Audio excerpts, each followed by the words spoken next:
Hello, YouTube surfer. And if you're looking for some inspiration, which that's what I do when I surf YouTube, here's some Fujifilm System inspiration, hopefully inspiration. I'm an amateur photographer. I do some professional work with portraiture, and I do some personal work with street photography and anything that comes my way. Now, I'm an old school photographer because I started when I was 10 with my own developing, dark room in the basement, and I had a Kodak Retinette, manual controls. You had to guess the exposure. You had to guess, sunny f16. You had to guess the distance to your subject. Dial it in, 6 feet. Yep, that's 6 feet. Click. Black and white. Wasn't allowed to use color. Had to start off with black and white. And I still love black and white. But that Kodak Retinette, it had I guess it was the equivalent to this, the X100, which is what I started with in my Fujifilm system. And it's got a fixed 23 lens. It's a standard wide, which in old school terms is 35. Now I'm going to talk in new school APS-C size equivalent focal lengths.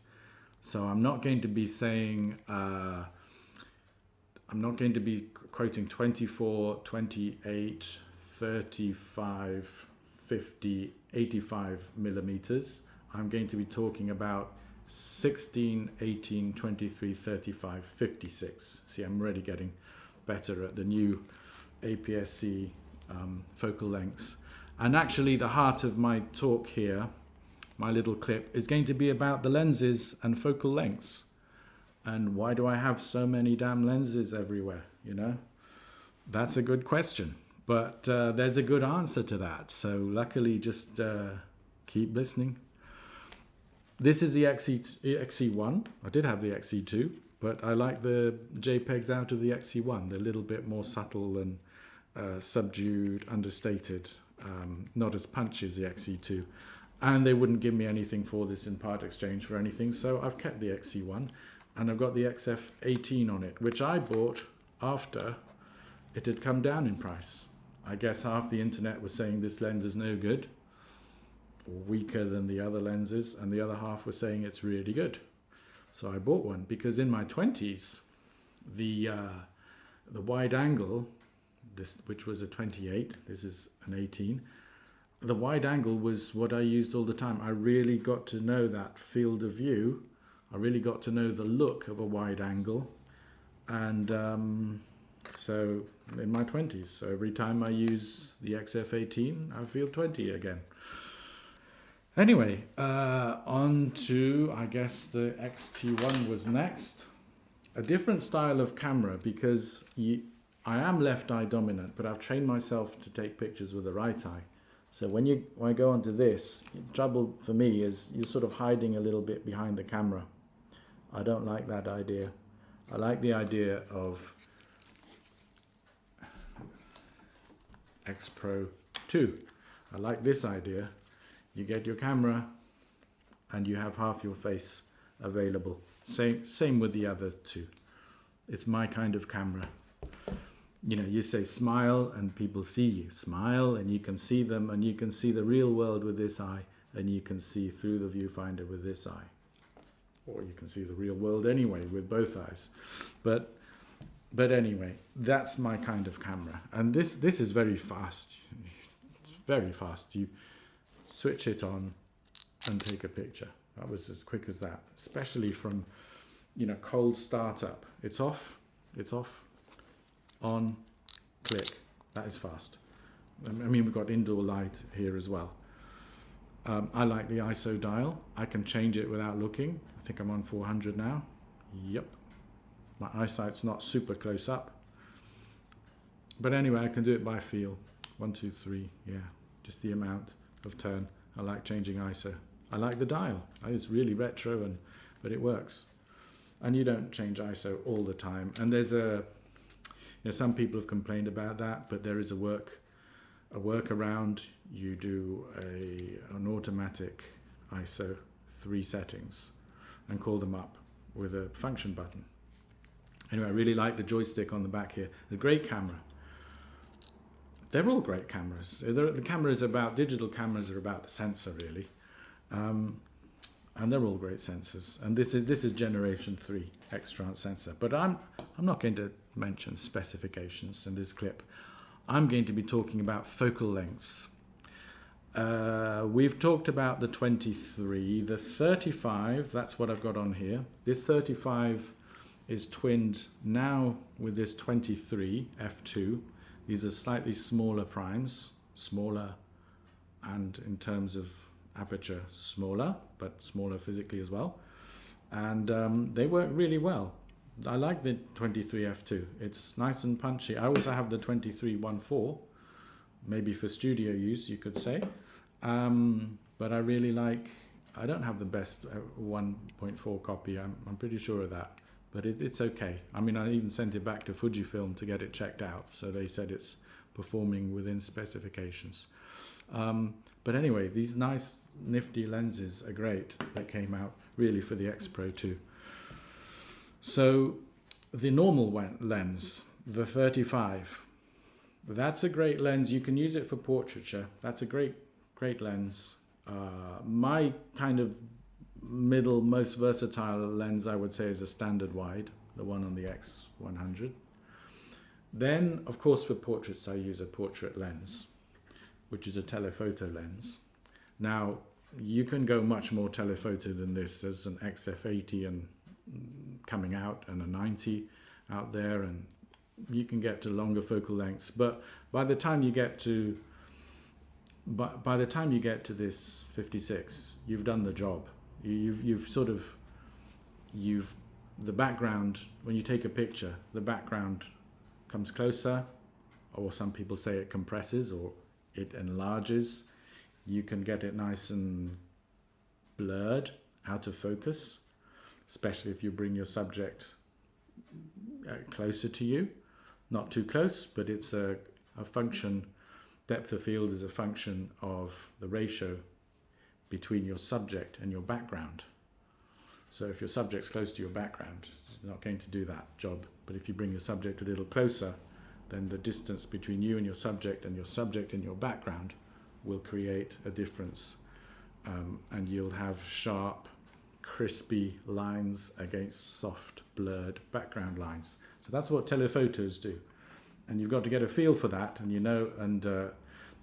there is another thing about the portrait lens. It allows you to have a certain distance between you and your subject so that you don't distort. In other words, you don't distort certain features of the face, like the nose, the eyes, and the ears. Sort of, you get nice proportions in the face. Right, the wide angle.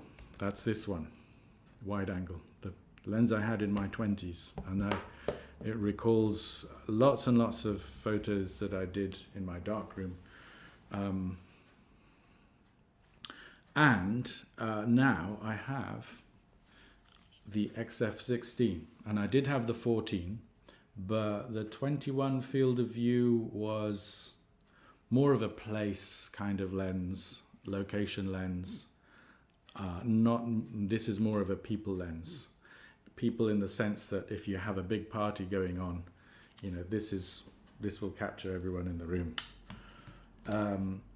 But a wide angle or an ultra wide, what it does, and I want to really give a feel for what these lenses do here, rather than just say numbers and specifications.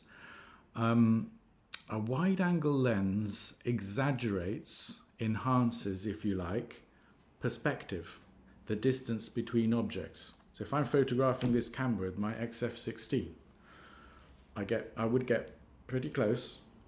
My foreground will be a little bit distorted. It will have some character to it. And my middle ground will look a lot further away, and my background will look a long, long, long way away.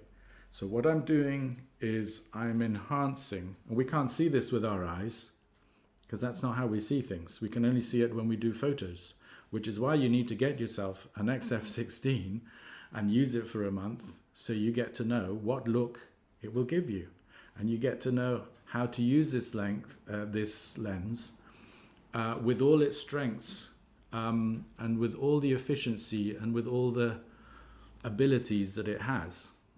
It's no good getting this lens and photographing some distant mountains, because then you don't have any perspective. You don't have a middle field, you don't have a foreground, and that's what this lens does. It will dramatize things because perspective is really enhanced. The 21 will do it even more, but for me the 14 will do it even more, but the 16 for me is good because I can use it with people in the room and so forth. So the wide angle, the XF18, that will do the same job, not quite as exaggerated as the 16, but there's not that much difference in the field of view. But again, it's not so much field of view, it's about how you change perspective. The 35 is nice because it's a short telephoto, really, and you can isolate your subject and blur out the background and so forth, but it's not too narrow. You know, you can it's a good workable field of view, not generously wide though. So you really have to know. You have to know, 35, yes, like this, that's all, you know. Anyway, the 23, I'm going to go back to the 23, because this lens is so fantastic on a small body like this. You can, why can't I do that? There we go. You can create hundreds of different viewpoints by just moving it around. You don't have to be looking through the viewfinder all the time. You can do that. But viewpoint with the floor as a background, with the ceiling as a background, with the unusual viewpoints, you can get them all, and you're working at a distance of 6 to 10 feet, 12. You're working at that kind of distance because that's where the lens works at its best. Yeah, you can take the mountains in the background too, but there's no foreground to it. There's no depth to your picture. So that's when you would use a 23. So anyway, if that gives you a feel for what these focal lengths do, then I think that's a good start. And what you can do is you can research the focal lengths a little bit more. I have a teleconverter for my X100. You screw it on, and then I can take portraits with this. So it's either a 23 or a 35 that I'm using. I don't bother with it too much, but I take it with me if I've got my X100, just so that I can do portraits if that situation should arise. Oh, how could I forget? Now zooms are no good because you get lazy. You zoom in and out, no good. What you really need is to gain experience on each one of these primes. Then you put a zoom on so you don't have to change lenses if you're out on holiday or something. And what the zoom does is, it gives you all 5 magical focal lengths in one lens that you don't have to change. This is a constant 2.8, and it's a red badged Fujifilm lens, which means something good. And I did have the original kit lens, which was really good, but this was just a little bit better, so I went with this. It doesn't have the image stabilization system that the original one, that the 18 to 55 does, but I like it. It's sharper and performs even better than that lens. Right, I don't think I've missed anything out really. I do have a short primer on focal lengths, but it's very short. You're not going to learn everything there is to learn. I don't know if I've really explained things like depth of field well enough, but it's dependent upon your aperture. That will create a shallow depth of field. It's dependent upon your distance to your subject, and as I was saying, the ratio of the distance to your subject to your background.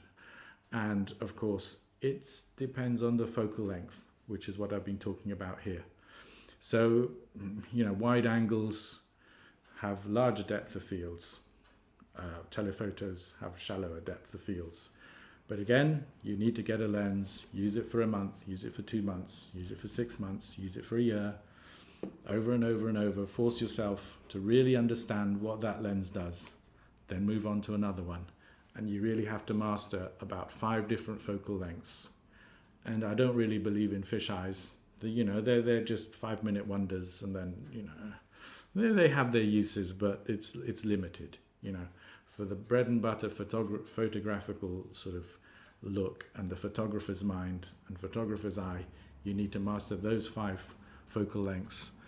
So anyway, that's my take on lenses and why you need to use primes.